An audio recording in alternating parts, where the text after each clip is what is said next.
Females में जो सबसे कॉमन कैंसर है वो ब्रेस्ट कैंसर है और बच्चेदानी के मुंह का कैंसर है। स्टेज 4 से पत्नी जी कोई बच सकता है क्या?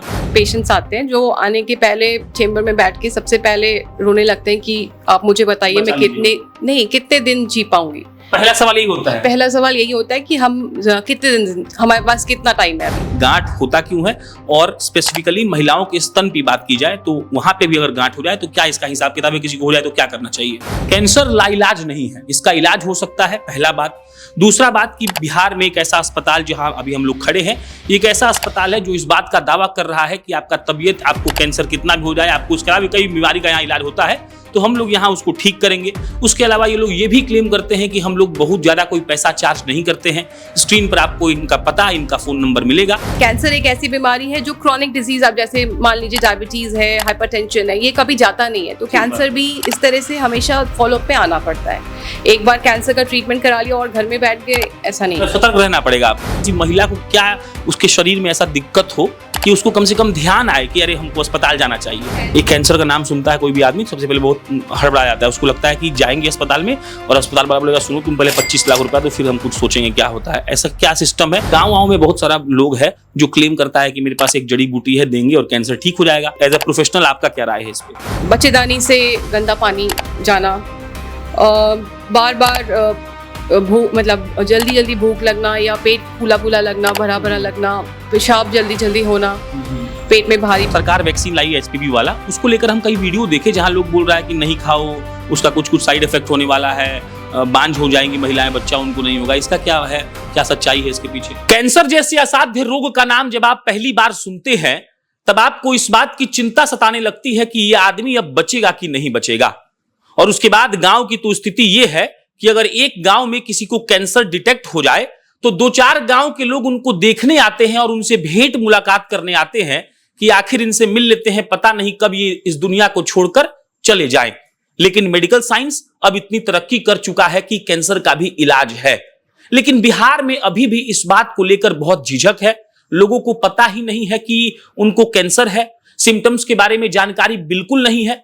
अस्पताल जाने से पहले वो 100 बार सोचते हैं क्योंकि उनके मन में 1000 से ज्यादा सवाल है। और कैंसर जब कोई सुन लेता है तो सबसे पहले यही सोचता है कि अब हम बच पाएंगे कि नहीं। बिना उसको जाने या फिर डॉक्टर से सलाह लिए वो इस बात के नतीजे पर पहुंच जाता है कि भाई साहब मेरे साथ क्या होगा वो खुद ही तय कर लेता है। इसीलिए अपन आज आए हैं पटना के अटलांटिस अस्पताल में। बिहार में ऐसे बहुत कम अस्पताल हैं जो कैंसर का बेहतरीन इलाज करते हैं, अटलांटिस उसमें से एक है। डॉक्टर पद्मिनी हमारे साथ बैठी हैं और यह अस्पताल रूपसपुर में है, वेस्ट वैली रोड में। अपन डॉक्टर पद्मिनी से आज कैंसर के बारे में समझेंगे, उनसे पूछेंगे कि आखिर ये इलाज हो पाएगा कि नहीं, इस बीमारी का इलाज होता है तो पैसा कितना लगता है, एक आदमी समझना चाहे कि कैंसर कैसे उसको हुआ है तो उसका क्या सिम्टम होता है। इन तमाम सवालों का जवाब डॉक्टर देंगे हमको। और एक विशेष सूचना यह है कि पद्मिनी जी वुमेन कैंसर स्पेशलिस्ट है, राइट जी। ये बताइए, पहला तो हमको यही सवाल है कि एक महिला अगर उसको लग रहा है या फिर उसको कुछ ऐसा सिम्टम है तो क्या क्या ऐसा सिम्टम्स होता है कि कम से कम वो सोच पाए कि हाँ हमको जांच करवाना चाहिए, वो सिम्टम्स क्या होता है? सबसे पहली बात कि हमारे देश में जो सबसे कॉमन गायनी कैंसर यानी फीमेल्स में जो सबसे कॉमन कैंसर है वो ब्रेस्ट कैंसर है और बच्चेदानी के मुंह का कैंसर है। और दोनों के लिए स्क्रीनिंग प्रोग्राम्स बाकी डेवलप्ड कंट्रीज में है, लेकिन हमारे यहाँ कोई ऑर्गेनाइज स्क्रीनिंग प्रोग्राम नहीं है। इसलिए मैं ये लोगों से अपील करूंगी कि वे अपने आप को आके स्क्रीन कराए। स्क्रीन मतलब अपना जांच कराए। रेगुलर जांच करने से और सही टाइम पर इलाज होने स्टार्ट होने से कई बारी कैंसर होने के पहले का जो स्टेज होता है प्री इन्वेजिव स्टेज, उसमें अगर डिटेक्ट होगा तो वो सबसे अच्छा है, जिसमें कि वो 100% क्योर हो जाएगा। वो कैंसर के पहले का स्टेज होता है। और जब कैंसर भी होता है और अर्ली स्टेज में डिटेक्ट होगा, मान लीजिए स्टेज 1 में डिटेक्ट हुआ, तो उसका सर्वाइवल यानी कि जीने का प्रोबेबिलिटी जो है वो 95% से ज्यादा होता है, 90% से ज्यादा। इसको हम ऐसे समझना चाहते हैं कि फॉर एग्जांपल किसी महिला को क्या उसके शरीर में ऐसा दिक्कत हो कि उसको कम से कम ध्यान आए कि अरे हमको अस्पताल जाना चाहिए। सबसे पहली बात तो है कि रेगुलर स्क्रीनिंग कराना है। मतलब कोई सिम्टम नहीं भी है तो भी 30 साल से ऊपर की महिलाएं या फिर जो महिलाएं जिनकी शादी जल्दी हो गई है उनको 20 साल के बाद आके अपने आप को गायनेकोलॉजिस्ट के पास रेगुलर चेकअप के लिए कम से कम हर एक 5 साल में ऐसा आकर के दिखा सकते हैं। और अगर कोई सिम्टम है तो डेफिनेटली आना है। जो गायनी कैंसर के सिम्टम्स यानी कि लक्षण होते हैं उनमें से कॉमन सिम्टम्स हैं महीने में गड़बड़ी होना, बच्चेदानी से गंदा पानी जाना, बार बार भूख, मतलब जल्दी जल्दी भूख लगना या पेट फूला फूला लगना, भरा भरा लगना, पेशाब जल्दी जल्दी होना, पेट में भारीपन लगना, पेट में सूजन लगना। इनको छोड़ करके अगर स्तन कैंसर की बात करें तो गांठ महसूस करना, जो कि रेगुलर महिलाओं को अपना खुद से चेकअप करना चाहिए। और अगर आप हमारे पास आएंगे तो हम आपको कैसे चेकअप करना है ये बता देंगे। और सर्वाइकल कैंसर यानी कि बच्चेदानी के मुंह का कैंसर के लिए हमारे पास स्क्रीनिंग उपलब्ध है। और बाकी जो कैंसर्स हैं उनके लिए हमारे पास स्क्रीनिंग नहीं है, लेकिन अगर आपको जागरूकता हम अपने अंदर ला सकते हैं कि आप ये सारे सिम्टम्स हो तो आप हम डॉक्टर को कंसल्ट करें, ना कि गाँव में बैठे रहें। यहाँ पर आपने कहा कि मासिक बंद होने के बाद अगर ब्लड आ रहा है तो आपको बिल्कुल दिखाना चाहिए। मानिए ब्लड आता है, ये हम आपसे बस पूछना चाहते हैं कि आप उन महिलाओं को क्या कहेंगी। एक बार ब्लड आया, फिर उन्होंने उसको बहुत इजी लिया, फिर 2 महीना ब्लड नहीं आया, फिर कभी एक बार आ गया, और ऐसे ऐसे एक दिन ऐसा होता है कि वो सोए सोए मर जाती हैं। तो ऐसी महिलाओं के लिए डॉक्टर पद्मिनी क्या सुझाव देंगे? आप सही, अगर एक बार भी महीना बंद होने के बाद ब्लीडिंग हो रहा है तो हम उसको नॉर्मल उसको दिखाइए। उनका 10% केसेस में कैंसर हो सकता है। और अगर कैंसर नहीं है, किसी और वजह से भी हो रहा है, तो भी हम उसका चिकित्सा करेंगे, लेकिन उसको इग्नोर नहीं करिए। उसका इलाज कराना जरूरी है। उसका इलाज कराना जरूरी है। अच्छा, एक बात, मतलब एक सवाल ये है कि किस उम्र में ज्यादातर चांसेस होते हैं और किस उम्र में महिलाओं को ज्यादा सतर्क रहना चाहिए?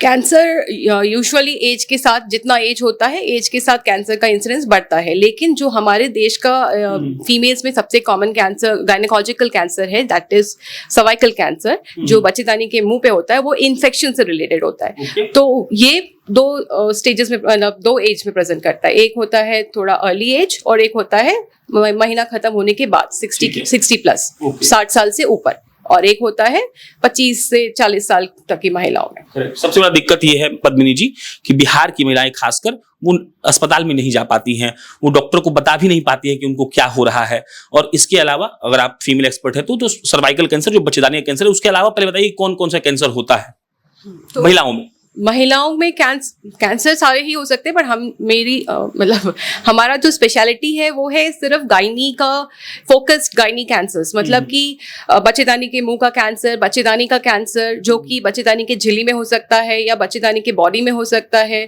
फिर ओवरी का कैंसर जो कि अंडाशय, जिसको डिमाशय बोल सकते हैं आप, अंडाशय जो होता है वहां पे उनका कैंसर, या फिर जो प्रेगनेंसी से रिलेटेड कैंसर्स भी होते हैं, जो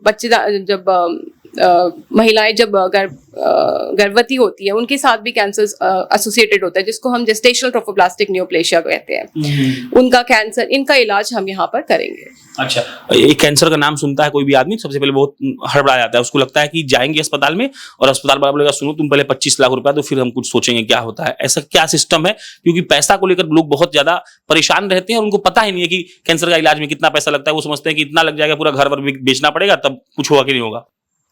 सबसे पहली बात कि कैंसर का इलाज के पहले कैंसर का सही डायग्नोसिस, कि कैंसर है कि नहीं है, वो पहले जानने के लिए आपको कुछ जांच कराने होते हैं। उसके बाद जब वो सही जगह से जांच अगर होता है और कैंसर आता है तो उसका सही समय पे अगर इलाज किया जाए तो उतना खर्चा नहीं होता। लेकिन अगर आप खास करके हमारे बिहार में प्रॉब्लम क्या है कि जो कैंसर का इलाज है वो स्पेशलिस्ट नहीं कर रहे हैं, आप लोकल डॉक्टर्स से करा ले रहे हैं, या मतलब घर के आसपास जाके दिखवा लेते हैं या और लेट से आ रहे हैं हमारे पास। तो ये एक तरह से अब ये बैरियर है, मतलब हमारे पास पहुंच नहीं पा रहे हैं सही समय पे कि हम सही इलाज कर पाए। अगर सही समय पे इलाज किया जाए तो उतना खर्चा नहीं होता। अरे इसको हम ऐसे समझना चाहते हैं कि मान लीजिए किसी महिला को स्टेज 2 का कैंसर है पद्मिनी जी, तो एक डॉक्टर के हिसाब से, प्रोफेशनल के हिसाब से हमको बताइए कि कितना दिन में वो ठीक हो जाता है। अगर कोई ये जानना चाहे कि हमको स्टेज 2 है, कितना दिन में मैडम ठीक कर देंगी? कितना दिन में ठीक कर देंगे ये कोई वो नहीं है, जादू नहीं है। कैंसर अगर एक बार होता है तो कैंसर के डॉक्टर के साथ उनका संबंध हमेशा के लिए होता है। उनको बार बार आके दिखाना पड़ता है, फॉलोअप में रहना पड़ता है। कैंसर, क्योंकि कैंसर एक ऐसी बीमारी है जो क्रॉनिक डिजीज, अब जैसे मान लीजिए डायबिटीज है, हाइपरटेंशन है, ये कभी जाता नहीं है। तो कैंसर भी इस तरह से हमेशा फॉलोअप में आना पड़ता है। एक बार कैंसर का ट्रीटमेंट करा लिया और घर में बैठ गए, ऐसा नहीं। सतर्क रहना पड़ेगा आपको, सतर्क रहना पड़ेगा, और जब भी आपको डॉक्टर बुलाएंगे आपको आके दिखाना होगा। अच्छा, गाँव में बहुत सारा लोग है जो क्लेम करता है कि मेरे पास एक जड़ी बूटी है, देंगे और कैंसर ठीक हो जाएगा। कई लोग ऐसे हैं जो उसका इस्तेमाल किए और इस दुनिया को छोड़ के चले गए, लेकिन अभी भी ऐसे लोग हैं जो उन पे विश्वास कर ले रहे हैं। कई बाबा बाबा लोग आ गए हैं, कुछ आयुर्वेदिक बात कोई कहता है ऐसा कुछ हम हिमालय से तोड़ कर लाए हैं, खाओगे ठीक हो जाओगे। एज अ प्रोफेशनल आपका क्या राय है इस पे? देखिए, मैं आयुर्वेद की एक्सपर्ट तो हूँ नहीं, हमारा प्रोफेशन अलग है। लेकिन अगर आप कोई भी दवाई लेने के पहले अपना डायग्नोसिस कंफर्म कराइए कि आप सही चीज़ का इलाज करा रहे हैं और सही इलाज जान लीजिए, एटलीस्ट कि आपको पता रहेगा कि इसका ये इलाज होना चाहिए। और फिर उसके बाद जो आप मान लो कोई दवाई खा रहे हो तो उस दवाई का इफेक्ट आ रहा है कि नहीं, उसके लिए आप जांच कराइए, देखिए कि वो कुछ इम्प्रूवमेंट हो रहा है कि नहीं हो रहा है। कम से कम पता करे आदमी, पता करें। घर में मत बैठिए, घर में बैठने से कैंसर जो है वो बहुत जल्दी फैलता है। अगर सही ट्रीटमेंट सही टाइम पे नहीं होगा तो जानलेवा हो सकता है। ये भ्रांति बहुत ज्यादा है ना कि मतलब अभी भी गांव देहात में कि कैंसर हो गया तो हम मर ही जाएंगे। इसके लिए पद्मिनी जी क्या कहेंगे? उनको लगता है कि अब मेरा जीवन समाप्त हो गया, कुछ दिनों के हम मेहमान बच गए हैं, और इसीलिए वो लोग अस्पताल भी कई लोग नहीं ढूंढते हैं। जो थोड़ा बहुत पढ़े लिखे हैं वो ढूंढ भी लेते हैं, लेकिन बहुत सेक्शन है जो ढूंढ ही नहीं रहा है। कई बार हमारे पास पेशेंट्स आते हैं जो आने के पहले चेंबर में बैठ के सबसे पहले रोने लगते हैं कि आप मुझे बताइए मैं कितने दिन जी पाऊंगी। पहला सवाल यही होता है। पहला सवाल यही होता है कि हम कितने दिन, हमारे पास कितना टाइम है अभी। मे बी ये पहले के मूवीज में ऐसा आता था कि अब हमारे पास इतना समय है, इतने समय में सब काम कर लेना है, पर ऐसा नहीं है। आज के डेट में कैंसर का इलाज बहुत डेवलप हो चुका है। 10 साल पहले जो इलाज होता था और आज जो इलाज होता है उसमें बहुत अंतर है, जमीन आसमान का अंतर है। कैंसर लाइलाज नहीं है। कैंसर का सही टाइम पे सही चिकित्सा, सही जगह से चिकित्सा लेने पे सर्वाइवल जो है बहुत अच्छा होता है। एक सवाल और फिर हम लोग ओटी में चलेंगे। स्टेज 4 जब कोई सुनता है तो वो एकदम डर जाता है, और हम जैसा आदमी जो मेडिकल साइंस को उतना समझता नहीं है, हम पढ़े उसके बारे में नहीं है, तो हम नहीं जानते, लेकिन स्टेज 4 सुनते तो हमको लगता है अब तो इसका सेवा समाप्त है। स्टेज 4 से पद्मिनी जी कोई बच सकता है क्या? जिन मरीजों का कैंसर लेट से डिटेक्ट होता है, यानी कि स्टेज 4 में डिटेक्ट होता है, उनका सर्वाइवल डेफिनेटली कम हो जाता है। लेकिन इसका मतलब ये नहीं है कि वो घर में बैठ जाएंगे, उनको भी आकर के अपना चिकित्सा कराना चाहिए। चिकित्सा जो है, हमारा ओरिएंटेशन वहाँ पे क्यूरेटिव नहीं होता, मतलब कि बिल्कुल क्योर नहीं हो जाएगा, लेकिन पैलिएशन के लिए जितना भी हम पेन कम कर सकते हैं, क्वालिटी ऑफ लाइफ उनका बढ़ा सकते हैं, उसके ऊपर हमारा ध्यान। दर्द कम होगा, उनका जीवन कम से कम ठीक से जितना दिन बीत जाए, जितना भी जीवन बचा है वो सही तरीके से अपने मतलब जितना वो काम कर सकते हैं उसको हम उनको प्रमोट करेंगे, काम कर पाए, अपना जीवन जितना यापन कर पाए सही तरीके से, ठीक से रह पाए, मतलब ठीक से इलाज के चलते। हाँ। एक सवाल मैडम और था कि जो सरकार वैक्सीन लाई है HPV वाला, उसको लेकर हम कई वीडियो देखे जहां लोग बोल रहा है कि नहीं खाओ, उसका कुछ साइड इफेक्ट होने वाला है, बांझ हो जाएंगी महिलाएं, बच्चा उनको नहीं होगा। इसका क्या है, क्या सच्चाई है इसके पीछे?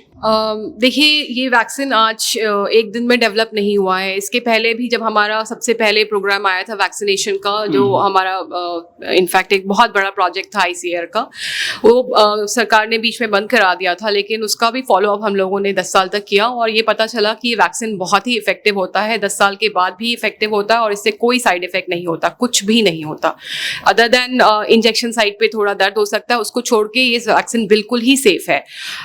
बाकी दुष्प्रचार बहुत ही ज्यादा हुआ है इंटरनेट पे, लेकिन इनको आपको इग्नोर करना चाहिए। क्यों होता है दुष्प्रचार दूसरा दवाई बेचने के लिए? ये मैं नहीं बता सकती, लेकिन जिन लोगों का अपना एक अलग सोच होता है कि एलोपैथिक दवाइयाँ ना लें, ये सब हो सकता है, एक कारण एक हो सकता है। और दूसरा है क्योंकि हम लोग टारगेट पॉपुलेशन जो है लड़कियां हैं 9 से लेके 14 साल तक की, तो पेरेंट्स भी बहुत कंसर्न रहते हैं कि इस एज में कुछ इंजेक्शन लग रहा है तो उसका कोई साइड इफेक्ट, कोई बांझपन तो नहीं आएगा, ये सब चीजें। और अगर एक बार भी मीडिया पे ऐसा आता है तो वो डर जाते हैं और वो बच्चों को नहीं लाते वैक्सीनेशन के लिए। ऐसा नहीं करना चाहिए। एक आखिरी सवाल, गांव में क्या होता है कि गांठ वाठ जब हो जाता है किसी को तो सीधा कह देता है कि ये क्या है, कोई कहता है कैंसर है, कोई कहता है नहीं कुछ और हो गया है। लोग उसका इलाज भी नहीं करवाते हैं, अलग अलग वैद्य जी लोगों के पास जाते हैं, कुछ उस पर लगा लेते हैं, फिर देखते हैं मुलायम हो गया है। तो ये गांठ होता क्यों है? और स्पेसिफिकली महिलाओं के स्तन की बात की जाए तो वहां पे भी अगर गांठ हो जाए तो क्या इसका हिसाब किताब है? किसी को हो जाए तो क्या करना चाहिए? देखिए, सबसे पहली बात, गांठ जो होता है मोस्ट ऑफ द टाइम, मतलब अधिकतर जो है बिनाइंग मतलब जो फैलता नहीं है, वहीं पर रहेगा और कई कारणों से हो सकता है। तो लेकिन कुछ गांठें जो होती हैं वो कैंसरस होती हैं। तो सबसे पहली बात है कि हमें पता कैसे चलेगा कि गांठ कैंसर है या नहीं है, कैंसर बिनाइंग है। तो उसके लिए पहले जांच कराना होगा, डॉक्टर को दिखाना होगा, कुछ क्लिनिकल फाइंडिंग्स देख करके डॉक्टर बताएगा कि ठीक है ये कैंसर है या नॉन कैंसर है, या फिर डाउट है तो बायोप्सी कराएंगे। तो बिना जांच के कोई भी चिकित्सा कराना बिल्कुल अपने पैर पे कुल्हाड़ी मारने जैसा है, क्योंकि आप गलत चिकित्सा कराएंगे, वेट करते रहेंगे कि वो ठीक होगा, और अगर वो कैंसर है तो फिर वो बढ़ जाएगा, शरीर में फैल सकता है। तो मिला जुलाकर जांच करवाना चाहिए, चेक पहले करवा लीजिए कि आखिर वो है क्या। जी। अब आखिरी में कुछ संदेश हो बिहार की उन महिलाओं के लिए, क्योंकि आप फीमेल एक्सपर्ट है कैंसर की, जो आप बताना चाहती हूँ तो बताइए। महिलाओं से मेरा निवेदन है कि आप अपने जो भी सिम्टम्स हैं उनको इग्नोर मत करें, मतलब उन पे ध्यान दें, अपने हेल्थ को नेग्लेक्ट मत करें, हेल्थ चेकअप रेगुलर चेकअप कराइए। कोई भी सिम्टम है तुरंत एक सही डॉक्टर के पास जाइए। आज की डेट में सरकार के बहुत सारे अस्पताल और बहुत सारे आउटरीच क्लिनिक्स भी होते हैं, वहाँ पे जाके अपने आप को दिखा सकते हैं, और अगर वहाँ नहीं सुविधा है तो आप शहर में आके दिखाइए, और गाँव से निकलिए और अपने आप को एजुकेटेड बनाइए, मतलब अपना खुद का एजुकेशन बढ़ाइए, सो दैट कि आप अपने आने वाले जनरेशन को भी अच्छा से सही चीज़ें बता पाए, और अगर एजुकेशन होगा, हेल्थ अच्छा रहेगा तो हमारा देश भी आगे बढ़ेगा। कैंसर लाइलाज नहीं है, इसका इलाज हो सकता है, पहला बात। दूसरा बात कि बिहार में एक ऐसा अस्पताल जहां अभी हम लोग खड़े हैं, एक ऐसा अस्पताल है जो इस बात का दावा कर रहा है कि आपका तबीयत, आपको कैंसर कितना भी हो जाए, आपको उसके अलावा कई बीमारी का यहाँ इलाज होता है, तो हम लोग यहाँ उसको ठीक करेंगे। उसके अलावा ये लोग ये भी क्लेम करते हैं कि हम लोग बहुत ज्यादा कोई पैसा चार्ज नहीं करते हैं। स्क्रीन पर आपको इनका पता, इनका फोन नंबर मिलेगा। अगर आप चाहते हैं कि आपका कोई बीमारी हो, आप यहाँ दिखाना चाहते हैं, तो आप ये दिखा लीजिए। मैडम ने जो सिम्टम बताया है महिलाओं के लिए, उस पर विशेष ध्यान रखिए, क्योंकि शरीर है तो सब है। बाकी मेरा नाम प्रशांत है, आप जनता जंक्शन देख रहे थे। बहुत बहुत धन्यवाद।